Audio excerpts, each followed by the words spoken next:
अब हम पढ़ते हैं हिस्टामीन्स को। हिस्टामीन क्या है? हिस्टामीन जो है वो वाले टिश्यूज़ प्रोड्यूस करते हैं जिन टिश्यूज़ पे इसने एक्ट करना होता है। पहली बात होगी। दूसरी बात, केमिकल मैसेंजर है, मास्ट सेल से बनते हैं। मास्ट सेल्स को निकाल सेक्रेट करते हैं, ठीक है।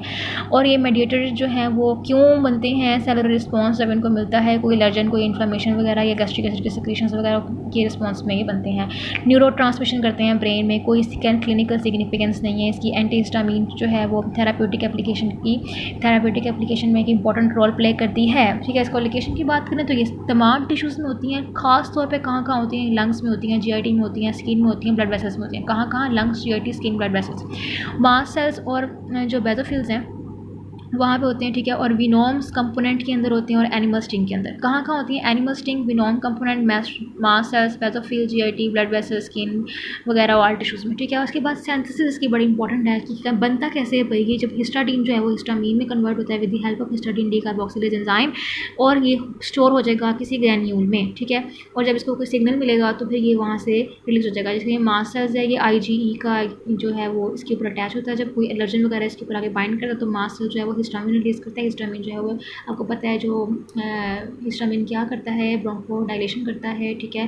और इसके साथ साथ जो है डिकोट्राइन्स भी रिलीज़ होता है। डिकोट्राइन्स क्या करते हैं? ये डिकोट्राइन्स जो है वो इन्फ्लेमेशन कॉज करते हैं। ये इसके लिए मैंने एक अलग वीडियो बनाई हुई है जो रिस्पायरेटरी जो है वो सिस्टम, रिस्पायरेटरी ड्रग्स, उसमें ये सारा कुछ मिल जाएगा आपको, ठीक है। जो हिस्टाडीन है वो हिस्टामीन में कन्वर्ट होगा with the help of हिस्टाडीन decarboxylase enzyme. वो बाद में ये क्या होगा? ग्रैन्यूल्स में स्टोर हो जाएगा। अगर ये ग्रैन्यूल्स में स्टोर ना हो तो फ़ौरन से क्या होगा? डीएक्टिवेट हो जाएगा, इनएक्टिवेट हो जाएगा, ठीक है। अब ये रिलीज़ कैसे होगा? किसी एलर्जन की इसको जब कुछ स्टिमुली मिलेगा, इसको टॉक्सिन, कोड, स्पाइडर वगैरह अटैक करेंगे, स्टिमुलाई मिलेगा, या फिर कोई एलर्जन वगैरह अटैक करेंगे तो क्या होगा? हिस्टाडीन जो है वो रिलीज़ हो जाएगा। कहाँ से? मास्ट सेल से। उसके बाद हमने पढ़ना है कि ये इसका मैकेनिज्म एक्शन क्या है। ये इसका मैकेनिज्म एक्शन ये कि हिस्टामीन ने आके अपने रिसेप्टर पर बाइंड करना है। H1 में बाइंड करेगा और H2 पर बाइंड करेगा। हम ये दो ही पढ़ेंगे, H1 H2। H1 में बाइंड करेगा तो क्या होगा? स्मूथ मसल कॉन्ट्रैक्ट कर जाएंगे, कैपिलरी की परमेबिलिटी इंक्रीज कर जाएगी, स्मूथ ब्लड वेसल्स की वजह डायलेशन हो जाएगी, ठीक है। और क्या रिलीज़ करेगा? बाय रिलीजिंग नाइट्रिक ऑक्साइड, और इन्हांस कर देगा production of pro inflammatory cytokines. क्या क्या करेगा? स्मूथ मसल की कॉन्ट्रैक्शन करवाएगा, कैपिलरी परमेबिलिटी को इंक्रीज करवाएगा, वजह डायलेशन करवाएगा और प्रो इन्फ्लामेटरी साइटोकाइंस की प्रोडक्शन करवाएगा। इसकी पैथोलॉजिकल फैक्टर क्या है कि एलर्जिक रेनाइटिस कॉज करता है, एटोपिक डेमाटाइटिस कॉज करता है, कंजक्टिवाइटिस कॉज करता है, रेटिकोरिया कॉज करता है, ब्रोंकोकंस्ट्रिक्शन, एलर्जी, ये सारे जो है ना एलर्जी और कंजक्टिवाइटिस, रेटिकोरिया, ब्रोंकोकंस्ट्रिक्शन वगैरह कॉज करेगा। जो H2 जो है ना वो क्या करेगा? HCl की सिक्रेशन को इंक्रीज करेगा। अगर हम बात करेंगे H1 की, एंटी H1 देना है हमने, H1 को ब्लॉक कर देना है। H1 ब्लॉक हो जाएगा तो हम इसके इफेक्ट्स आगे पढ़ेंगे। पहले होता जब ब्लॉक होगा तो क्या होगा? हम इसको फर्स्ट जनरेशन और सेकंड जनरेशन में डिवाइड करते हैं। जो फर्स्ट जनरेशन है वो इफेक्टिव, इनएक्सपेंसिव और पेनिट्रेट करती है CNS को, ठीक है। इफेक्टिव है, इनएक्सपेंसिव और पेनिट्रेट करती है CNS को। CNS को पेनिट्रेट करेगी तो सेडेशन वगैरह कॉज करेगी। जो है ना सेकंड जनरेशन की ड्रग वो स्पेसिफिक है पेरिफेरी के लिए, जो है वो CNS को क्रॉस नहीं करती है, पॉलर होती हैं। जब CNS को क्रॉस नहीं करेंगी तो लेस CNS डिप्रेशन और लेस सेडेशन कॉज करेंगी। जो एक्शन है ना वो इसका वही डिपेंड नहीं करता कि जो CNS जो हिस्टामीन है वो फॉर्म कहाँ पे हो रही है और रिलीज कहाँ पे हो रही है, लेकिन डिपेंड करता है जो हिस्टामीन है ना वो किसने, हिस्टामीन ने जिस रिसेप्टर को ब्लॉक किया ना उसके ज़रिए क्या अगर रिस्पॉन्स आए। मतलब H1 को ब्लॉक किया तो H1 से क्या रिस्पॉन्स आएंगे? अल्फा 1 को ब्लॉक किया तो अल्फा 2 को ब्लॉक किया, बीटा को ब्लॉक किया, जिन रिसेप्टर को ब्लॉक किया उसने से आगे क्या इफेक्ट दिए हैं, ठीक है। आगे एग्जाम्पल में इसने दी हुई है, अगर हिस्टामिन को हम सेरोटोनिन के साथ दे देना तो फिर ये क्या करती है? हमारी एपेटाइट को स्टिमुलेट कर देती है, ठीक है। इसमें बस यही है। उसमें थेराप्यूटिक इफेक्ट है allergen, motion sickness, nausea, insomnia. Allergen में कैसी है एलर्जी? हमने पहले पढ़ लिया कि कोई भी एलर्जन आके IG को बाइंड करेगा तो मास्ट सेल जो है वो हिस्टामिन और ल्यूकोट्राइन्स रिलीज करेगा, ठीक है। जब हम ये जो एंटी इन्फ्लेमेटरी ड्रग हैं वो क्या करती हैं? वो इस IG पे जाकर खुद बाइंड कर देती हैं और एलर्जन को इस IG में बाइंड नहीं होने देती हैं, ठीक है। क्या करती हैं? मैं दोबारा बता देती हूँ, शायद मैंने तेज़ बोला, समझ नहीं आई होगी। जो एलर्जन है ना वो जब इस पे बाइंड करता है IgE पे तो मास्ट सेल्स जो है वो स्टिमुलेट होकर हिस्टामीन को रिलीज़ कर देता है। लेकिन हम क्या पढ़ रहे हैं?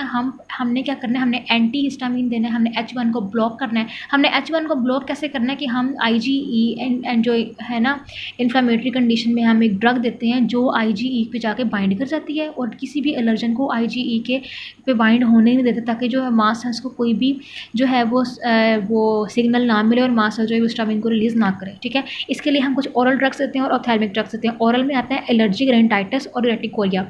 कौन कौन सी? एलर्जिक रेनाइटिस और रेटिकोरिया। और जो ऑप्थेल्मिक है उसमें कंजक्टिवाइटिस आता है, ठीक है। उसकी आँख में डालते हैं, कंजक्टिवाइटिस होता है।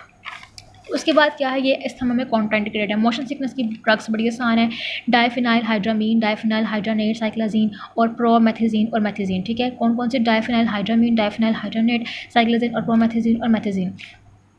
ठीक है, उसके बाद इंसोमिया में डायफिनाइल हाइड्रामेट के साथ हम डॉक्सिलामाइन यूज़ करते हैं ताकि इंसोमिया को ट्रीट किया जा सके। लेकिन जिन लोगों को पहली नींद नहीं आती उनको हम अभी ड्रग बिल्कुल नहीं देंगे, कॉमन सी बात है, लेकिन बुक में लिखी हुई थी, मैं बता दी।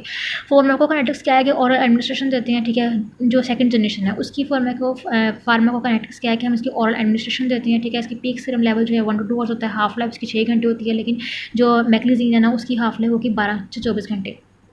लेकिन जो ड्रग जो जनरेशन 1 है ना, फर्स्ट जनरेशन जो है वो सारे टिश्यूज़ में इक्वली डिस्ट्रीब्यूट होती है एक्सेप्ट CNS। ठीक है, और ये जो है वो हेपेटिक मेटाबोलाइज इसको लीवर मेटाबोलाइज करता है। लीवर का कौन सा एंजाइम मेटाबोलाइज करता है, साइटोक्रोम P450। ठीक है, यूरिन में और फिसिस में एक्सक्रीट हो जाती है। ठीक है, उसके अलावा ये ओरल में, नेजल में और थैलेमिक फॉर्मेशन में मौजूद है। इसके एडवर्स इफेक्ट क्या है, CNS को इफेक्ट कर रही है तो सीडेशन, हाइपरटेंशन, एंटीकोलिनर्जिक इफेक्ट में क्या आएगा, ड्राई माउथ, एपेटाइट को इंक्रीज करेगा, यूनानी टेंशन जो है वो ब्लड विजन, एपेटाइट को इंक्रीज क्यों करेगा, क्योंकि सेरोटोनिन इसमें क्या हो रहा है, इनहिबिट हो रहा है।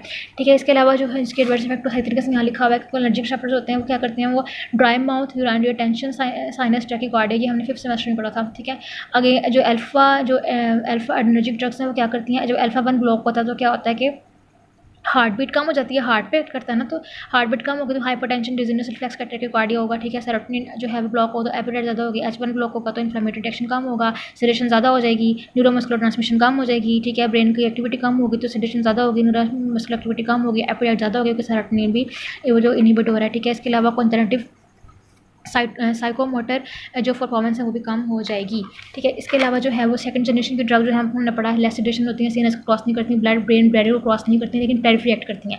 जो H2 ब्लॉकर है ना, वो H2 जो है वो हम जो है वो GIT के सेक्रेशन को इंक्रीज करने के लिए इनहिबिट करने के लिए यूज़ करते हैं ताकि हम पेप्टिक अल्सर्स को ट्रीट कर सकें। ये फर्स्ट चैप्टर में भी हमने पढ़ लिया, जो GIT वाला चैप्टर था, फर्स्ट सॉरी वो मेरे लिए फर्स्ट था, तो वो उसमें लिखा हुआ है सारा पेप्टिक अल्सर जो GIT ब्लीडिंग को ट्रीट करने के लिए, डायरिया वगैरह को ट्रीट करने के लिए यूज़ करते हैं। ठीक है, ओवरडोज करने के लिए, ओवरडोज अगर इसकी हो जाए ना तो ये हेपेटिक ब्लड फ्लो को रिड्यूस कर देती है। जो H3 होती है ना, H3 जो है वो pre synaptic modulation of histamine nerve transmission को डील करती है। ठीक है, ये था सारा हमारा हिस्टामीन में कोई ऐसी खास बात नहीं थी, वही बातें जो सारी पढ़ी थी। हिस्टामीन H1 ब्लॉकर जो है वो क्या करती है, स्मूथ मसल की कंट्रैक्शन करवाती हैं, कैपिलरी परमेबिलिटी को इंक्रीज़ करवाती हैं, वैसोडाइलेशन करवाती हैं। ठीक है, और इसके अलावा प्रो इन्फ्लेमेटरी साइटोकाइंस की प्रोडक्शन करवाती हैं। जो H1 था उसकी first generation second generation drugs थी। ठीक है, उसके एक्शंस क्या हैं, उसके थेरापेटिक इफेक्ट्स क्या हैं, एलर्जन क्या है, मोशन सिकनेस में कौन सी ड्रग्स आ रही हैं। ठीक है, इंसोमिया में कौन सी ड्रग्स आ रही हैं। अब आप ना इसकी ज़रा स्क्रीनशॉट्स ले लो,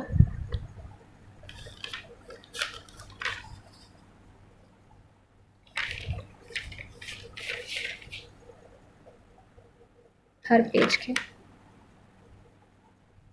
और सब्सक्राइब कर दो और लाइक कर दो और बेल आइकन को दबा दो।